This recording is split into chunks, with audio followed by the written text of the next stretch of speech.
Good evening, ladies and gentlemen, and welcome to Missing People's first ever virtual Night of Light. As a long-standing patron of Missing People, I'm very pleased to be with you here this evening. It's a very special night, and it's very proud for me to use every opportunity that I can to talk about the work of this amazing charity and the work it does across the United Kingdom. In fact, this charity remains the only one in the United Kingdom that focuses solely on the issue of those missing or those missing a loved one. My involvement with Missing People began over 25 years ago when the charity was created by Mary Asprey and her sister Janet Newman.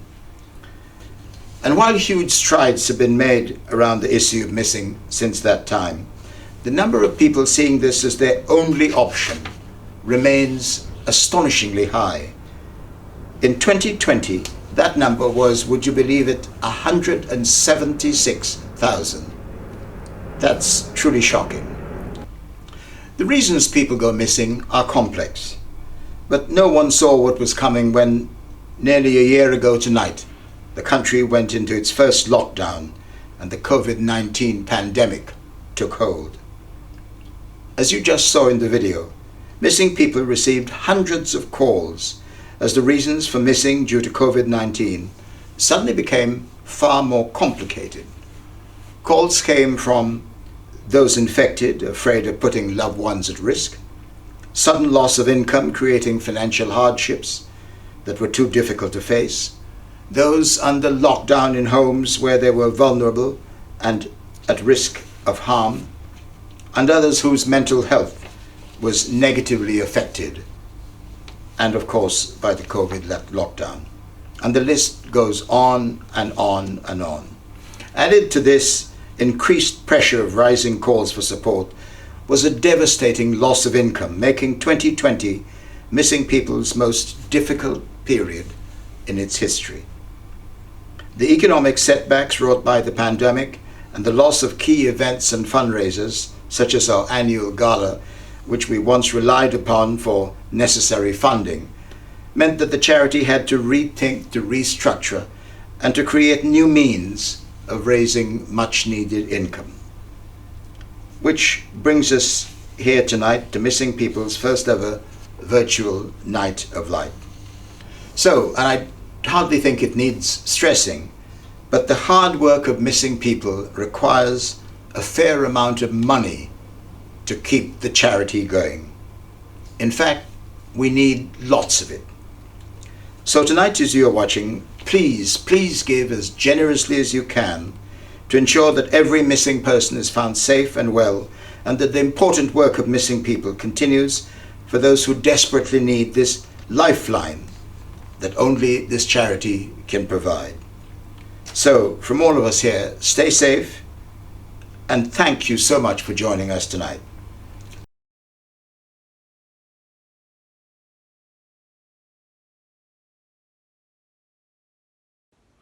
Good evening, everybody. It's an honour and a privilege to be a part of the Missing People family. Over the years, I've seen this wonderful charity go from strength to strength, supporting that growing number of adults, children and families who go through the horror of discovering that someone they love, who matters to them, has disappeared. Just imagine that nightmare. Well, as we're gathered here tonight, many people will be going through precisely that at the moment. And underlying it all is the real nightmare of who do you turn to? Well, the answer to that is the Missing People Helpline folk, or as I prefer to call them, the Missing People Helpline heroes. Just think of the character that is required to take on board those fears, those panics, those nightmares that folk are suddenly discovering. It takes real courage, it takes focus, and it takes a strength of purpose to stay calm and give the right supportive answers and to give hope. They really are at the pounding heart of everything that we do, and people who can do that, well, in my view, they are real heroes. So it gives me enormous pleasure now to hand over to some of the folk from the Missing People Helpline, my and your helpline heroes. Give them ear and give them hope. Thank you so much.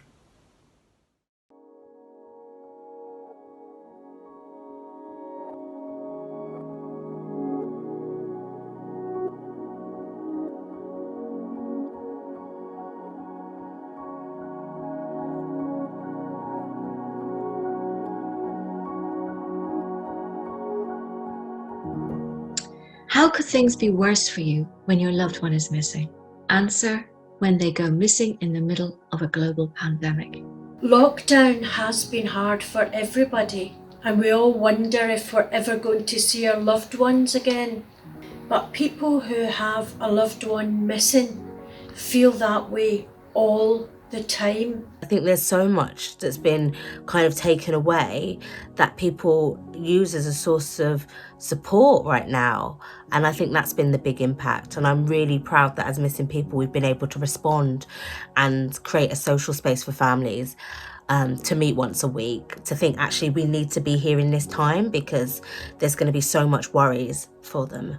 Missing is one of those things where people can go missing or run away for many different reasons, and all of those things are magnified because of the pandemic. Imagine if you don't like the people you live with, if you don't feel safe at home, if you are going through issues and taking away your normal routine of having some exercise, socialising is taken away. Many children and young people who were already at risk of being involved or exploited by gangs and county lines suddenly lost that face-to-face support, supervision and safety that they would have gained from their teachers, their support staff, their mentors and other youth workers when schools and youth services had to close. Suddenly we had to switch our way of working because we knew that that lifeline was needed more than ever, and we refused to let it falter. It was not an option. We had to very quickly move to home working, which wasn't an easy thing, and our staff were amazing in moving so flexibly, opening up their home spaces to be workspaces as well. I'm sure most of us have had experience of home working in the past year, but if you think about our team, they are having to take calls from people in extreme crisis, people who are very emotional, in very difficult, sometimes dangerous situations, and to do that in your own home is a big undertaking. And we're really proud that our team have been able to do that and willing to do that. But at a time when other services, charities, statutory agencies were reduced or even closed, the members of the services team, not for a moment, needed to be asked to bring our helpline into their homes. Not for a second. Because what meant more to them was keeping it open. There's been something really magical about being online, having people that would never have been able to attend an event because of all the other things that we have to think about and consider, being able to be together. So in a way, communities felt bigger in some regard. And so I would like to, my hope is that we keep some of those things, that we don't just revert back to old, but think about things that have worked, things that have been really great, connecting us. I hope when this pandemic is over, we will all have learned that kindness, connection, and caring for each other should be our priorities. The need for community, face-to-face support and shared experiences is so vital to so many of us for our health, our happiness and our well-being. And we must work hard to bring those things back into our society and back into our lives. We're needed now more than ever. And the thought that any of the people who've needed our help go unanswered, and not just because we're busy, but because we're not there, that hits your heart in a way I can't describe. But when you work on a helpline and you hear a human voice and they're telling you the most personal, traumatic things, there's something really special about a connection like that. It really is a privilege.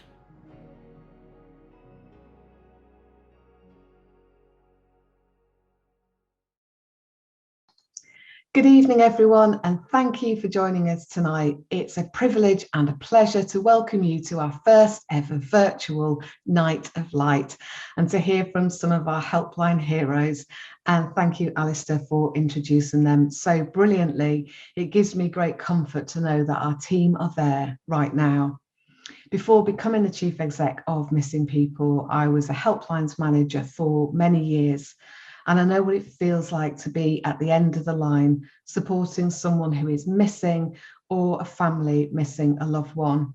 In those moments, you do anything to make things okay.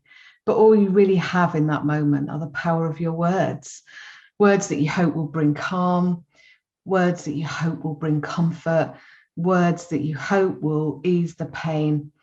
Our amazing services team always seem to find the right words in those moments to support people in their darkest hour. And I can't find the words to show my admiration and respect for them in the work that they do, as I'm sure you share that with me. In the next few moments, a handful of families who've had experience of missing will be sharing in their own words what missing means to them. But first, I'd like you to meet one of those families up close and personal as they reveal their experience of missing and what missing people means to them. It's like somebody's kicked you in your stomach and winded you and you can't get up again. It's like somebody's got a hold of your heart and it's squeezing it so you can't breathe.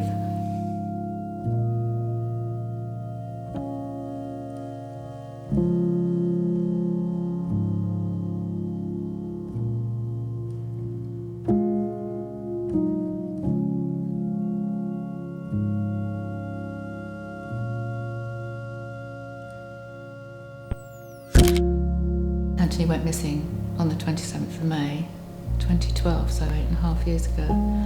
I miss him terribly. I miss his voice. He was quite depressed. We had consulted medical advice. With Rob's dad, he was almost like a confidant to Anthony, and I think when he passed away, it had a very profound effect on him. The funeral was on the Monday. On the Sunday, he went out saying he might stay out overnight. The funeral came, Anthony hadn't returned, and we retraced what steps we could after that. But no sign of his phone was found, and obviously we still try and ring it time to time, but it doesn't ring anymore. To go missing, especially a child, whatever age that child is, and he's my baby, even though he was 27 when he went missing, he's my baby. Well, it's just a punch in the stomach, an ache in your guts. It just drags you down. It just drags you down. It just hurts. It hurts.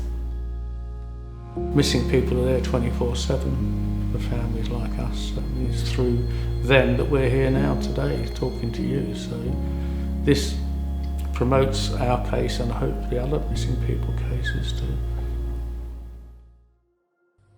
My son Quentin went missing in 1992, and for 18 years I never met anybody who understood the full impact of what it's like to have a missing loved one and what it's like to be living in limbo. It's a very isolating and lonely experience on top of the grief and worry that you're having every day. As soon as I got in touch with missing people, I was assigned a caseworker, someone I could talk to at any time of the day and night. And also I received a lot of ongoing support in my search for Quentin as I was living in England and he was missing in New Zealand.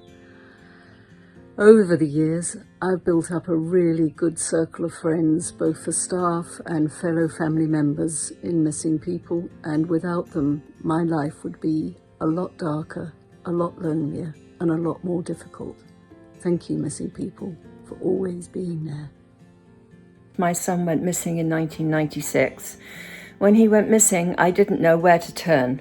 I had no idea what to do, who to call, how to deal with this, how to comprehend it.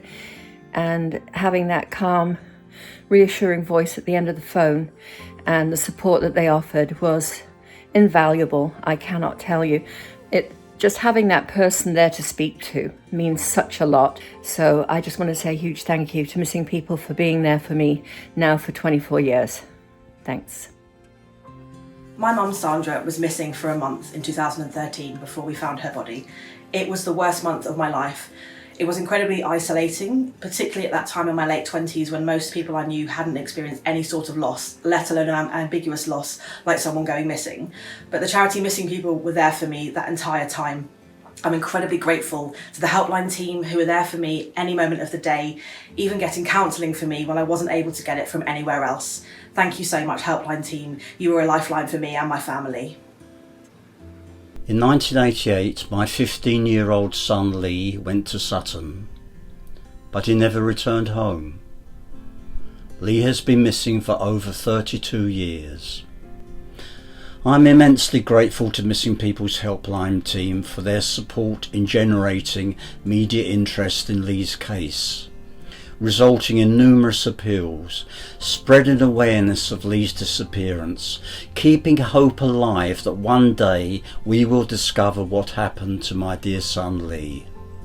My son Finn went missing just over 3.5 years ago. We live in Cornwall. I first registered Finn with the charity Missing People a couple of days after he went missing by phoning the helpline. They then appointed me a family support worker who's been with me on the journey for the last 3.5 years. But I also think the helpline, there's a level of empathy and compassion there. They understand the situation, and there's always someone there to listen if you need it. So yes, it's an invaluable service. Thanks very much for listening. Cheers.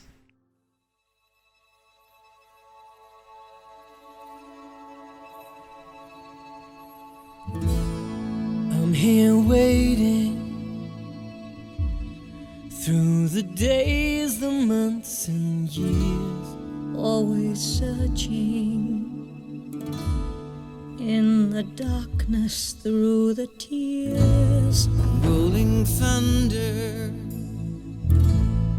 I can't take the silent nights. I won't stop calling when faith is falling. If I pray, would it mean that it's all over? Though it hurts, I can never turn away. Without hope, we all have nothing, only darkness lost in fear.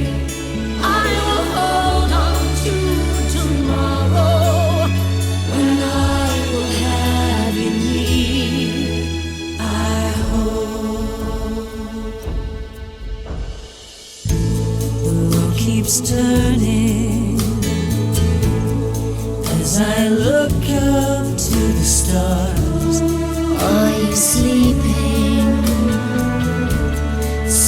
sleeping safely where you are. I'm left calling from this nightmare of a dream. Can you hear me? Turning whispers to a scream. Nothing can make me stronger. Knowing this, I will never turn away. Without hope, we all have nothing. Only darkness, lost in fear. I will hold on to tomorrow, when I will have you here. Without love, there is no meaning. Only darkness, pain and fear. I will hold on to tomorrow, when I will have you here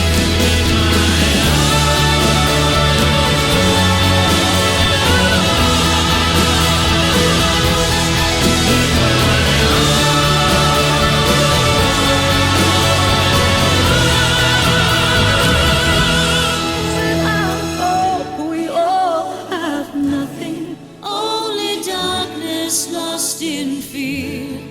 I will hold on to tomorrow, when I will hold you here. I will.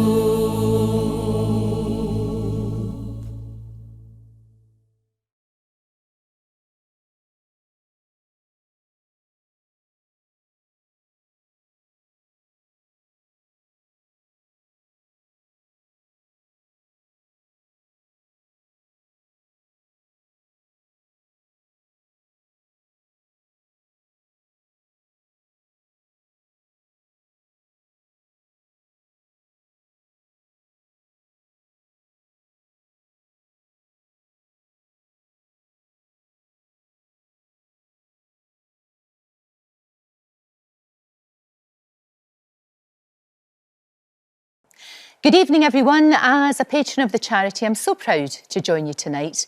And I remember when I worked on a TV series focusing on missing people, I met those directly affected, so I know what a difference the charity makes to their lives, and I'm pleased to now join all families with a missing loved one in thanking those helpline heroes. And you can make a difference too by making a donation tonight, so please give what you can to support their vital work. And now, as a dog lover, I'm very thrilled to introduce a very special project by Missing People. In 2018, Missing People and Lowland Rescue won funding from players of the People's Postcode Lottery to develop a new way to help communities across the UK. The Search Dog Heroes project supports families whose loved ones are living with dementia or learning disabilities. Tragically, those living with these serious issues are at a higher risk of going missing. Well, this project enables families to capture and store the scent of their loved one should they go missing. It's a fantastic idea. That scent can then hold the key to specially chosen and trained volunteer search dogs finding a person quickly. It really can make the difference between life and death. So join me now as we head over to some of the trainers and their beautiful dogs to tell you a bit more.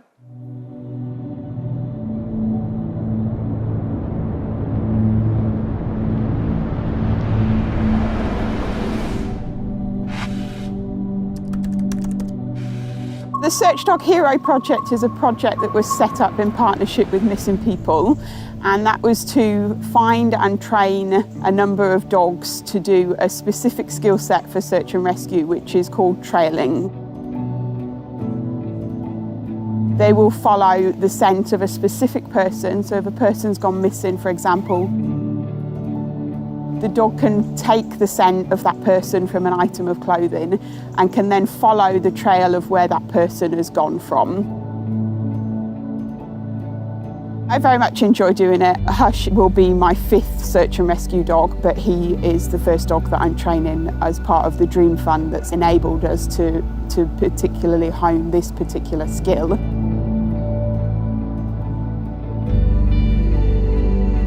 I I think the dogs absolutely love it. I mean, at the end of the day, it's a game to the dogs. I mean, to what we're doing, it's very, very serious. But for the dogs, it's purely fun.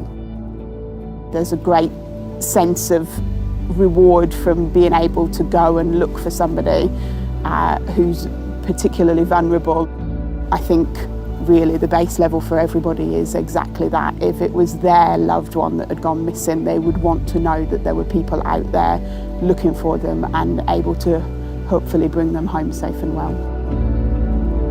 It's very rewarding. To put something back into the community, I find, is a very rewarding result. I mean, when you've had a find, trust me, you don't walk on the ground. When you've had a find, you float.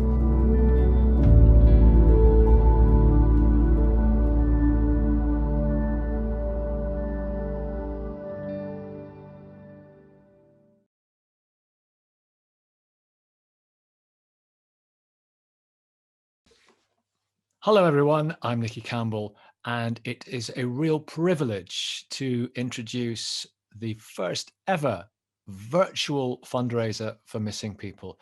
And it's a privilege to have been involved with the charity in some small way as one of the hosts of What Long Lost Family. I've spoken to some of the families who missing people has been supporting. Now, as ever, we need the funds. We need the support. We need the wherewithal. So if you haven't already, please donate generously if you can, or as generously as you can. Tonight, you have met some of their heroic services staff and a few of the families who lean on them for emotional support while dealing with the trauma of having a loved one go missing. And my heart, of course, and all our hearts go out to them. But I'm here to introduce another facet of missing people's vital work that perhaps you are unaware of, the Lost Contact Tracing Service. Now, this free service helps to reconnect relatives who have lost touch with one another. So it's right at the heart of what we do on Long Lost Family. Now, the reasons for families becoming estranged are many, and they are complex, of course. But this is a fantastic service. They've got somewhere to turn. They've got people to help them. They've got people to advise them and give them emotional support as well when they want to make that reconnection, but have absolutely no idea how to go about it or where to begin. So here to tell you more is Missing People's Lost Contact Tracing Services Supervisor, Kirsty Hillman. Hi, I'm Kirsty from Missing People. I'm the supervisor for the Lost Contact Tracing Service for families looking for a loved one with whom they've lost touch. The reasons for estrangement can be as broad as for those families that we help on the crisis helpline.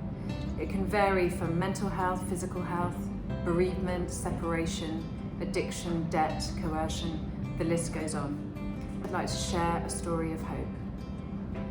Charlie was looking for his dad, Chris. They had not been in touch for 19 years. Charlie was just 16 when his parents got divorced, and during a bitter dispute, his dad had felt increasingly cast out. Sadly, his dad decided to disappear from the family.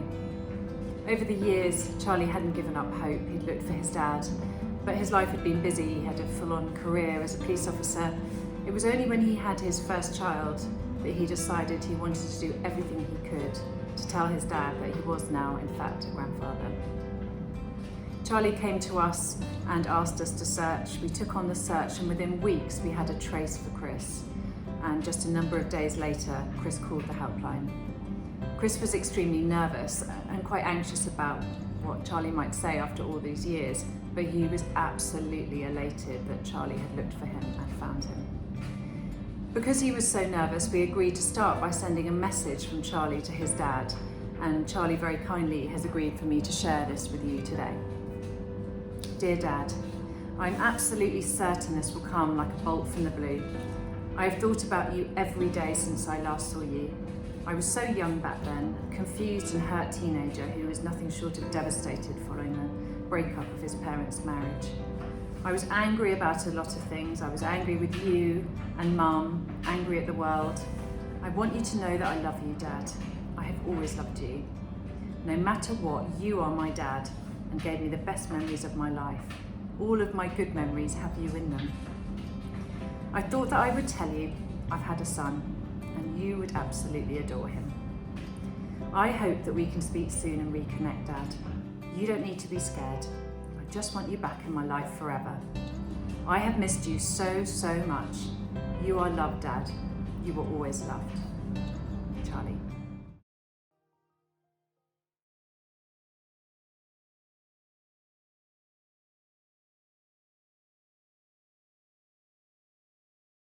Can you believe that it's nearly a year since that first national lockdown, when everything that we knew as normal just went out of the window?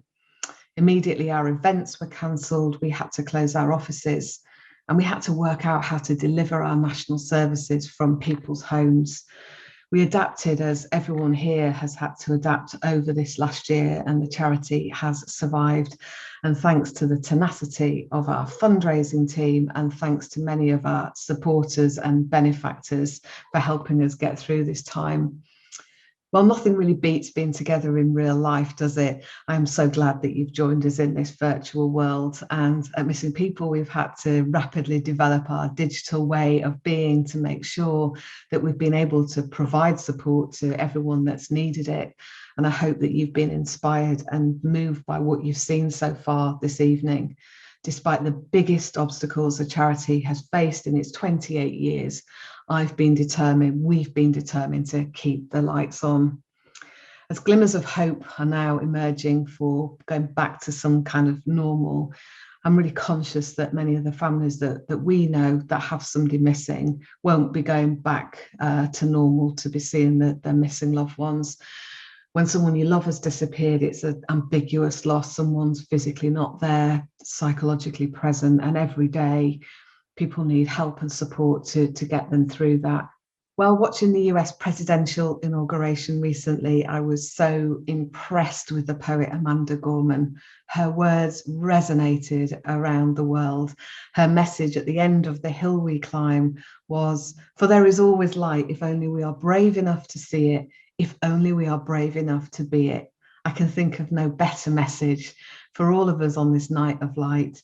Together we can be a light in the darkness. You are helping be a lifeline when someone disappears. So please give what you can, and thank you for being part of the night of light together with us this evening.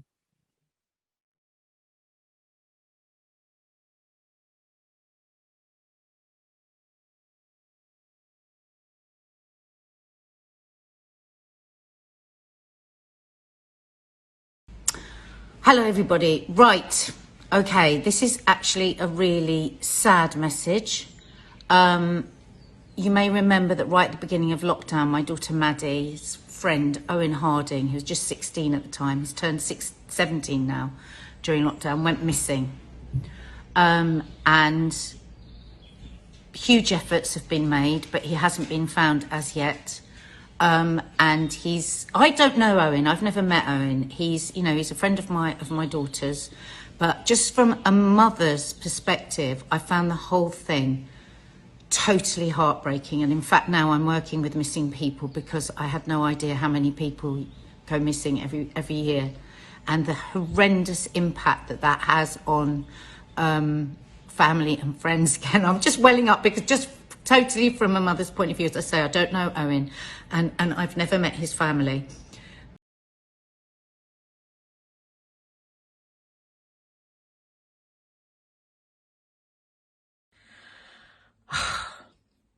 I can't even imagine how it feels for his friends and family.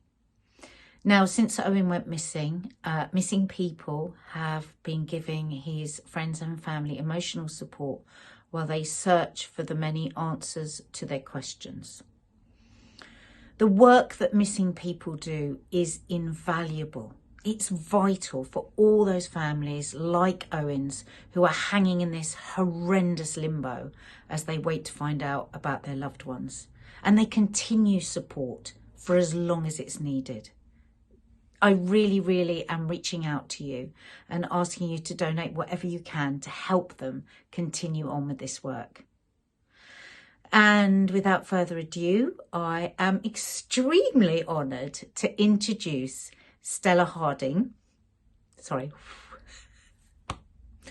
it's just I find it completely overwhelming every time I think about what it must be like for a person that has lost their child with no answers. So I am in awe of Stella.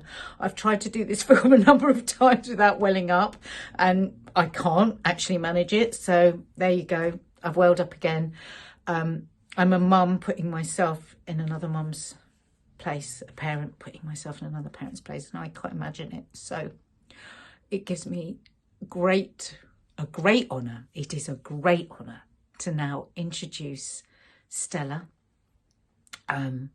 as she gives a tribute to both Owen and other missing people. I'm Stella, and my son Owen, who was 16 at the time, has been missing since the 26th of March 2020. In the first week of the first lockdown, Owen left our home and hasn't been seen since. Owen's loved by so many of us. His little sister, his family, his girlfriend, all of his friends. We all miss him terribly. If I was to describe Owen, I would say that he was adventurous, outgoing, friendly, warm-hearted, funny, and really, really well-liked. He was a keen and talented young artist and was attending sixth form college, and art was his favourite subject. That first week of lockdown was very hard on all of us, especially the young people who still wanted to see each other so much. But nothing could have prepared me for the devastating shock of my son going missing without a trace.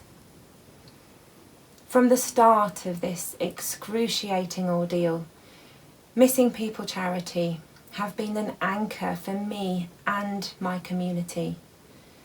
They've offered me emotional support by being there on the end of the phone 24/7 and have provided me with ongoing counselling.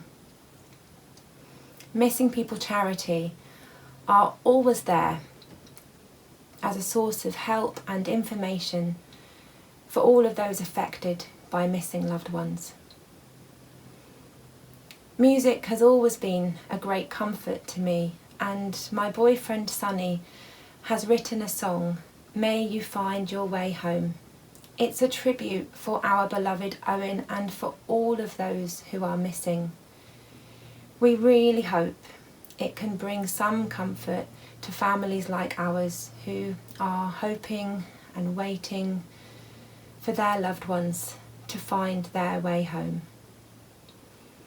And all of the proceeds from the sale of the song on Bandcamp will go directly to Missing People Charity to help them to continue their important work. Now, in these next few moments, I invite you to join me and other families across the UK in lighting a candle for those who are missing.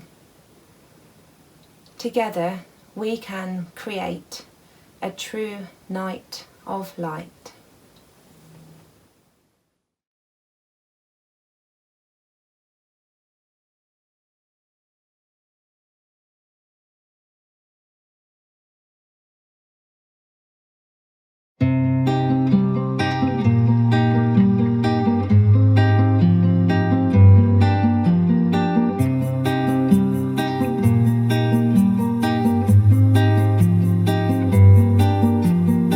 Searching high, searching low, nobody knows, where did you go? You left a hole that can never be filled by the teardrops that we have spilled. Maybe we'll see you on the blue road, when that will be, nobody knows. Until then we'll be singing your songs, so you know in our hearts you belong. Carry these prayers and these songs on the breeze, from the cliff tops way out to sea. May you find your way home.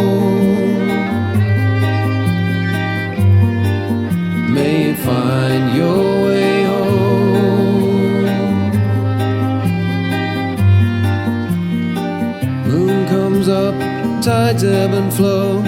Sun goes down as the fire starts to glow. Hearts are open and candles alight. We send our love out into the night, over the downs and across the sky. To the horizon our prayers will fly, to let you know you are never alone. Like drops to the sea we all find our way home. Carry these prayers and these songs on the breeze. From the cliff tops way out to sea, may you find your way home. May you find your way home. Calling the sun, calling the moon, lifting the songs, playing the tunes. Calling the fire and calling the stars, to bring you our love wherever you are. We open our hearts and the tears start to flow, lighting candles to let you know that we're thinking of you wherever you are. Are you on your way back to the stars? Are you on your way back to the stars?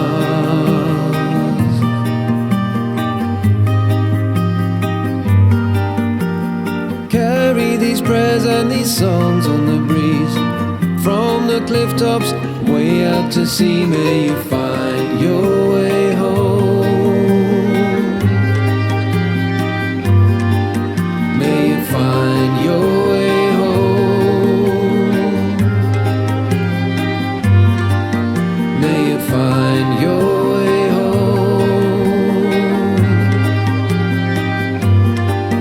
May you find your way